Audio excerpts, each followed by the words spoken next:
જય જવાન જય કિસાન. ખેડૂત મિત્રો જો આ એરંડો, અળકવું છે. જો બહારની અંદર ઉગ્યો જો તો જુઓ કેટલો 20 થી 25 મારા ઉગી, મારા પણ મોટી મોટી જો. નહીં ખાતર, નહીં પોણી, નહીં કોઈ ટ્રીટમેન્ટ. તો જો કેટલો મસ્ત એરંડો, સારું બિયારણ નહીં.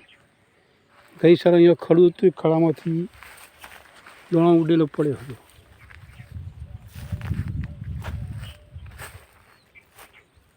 એક જ ડોકો હતો. આવા આની અંદર ઉગ્યો.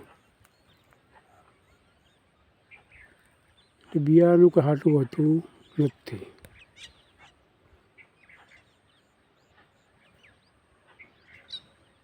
આ બધું વાતાવરણ ઉપર આધાર રાખે. મૂળના એરંડા બધા સારા જ છે. એ આ ખેતરના એરંડા.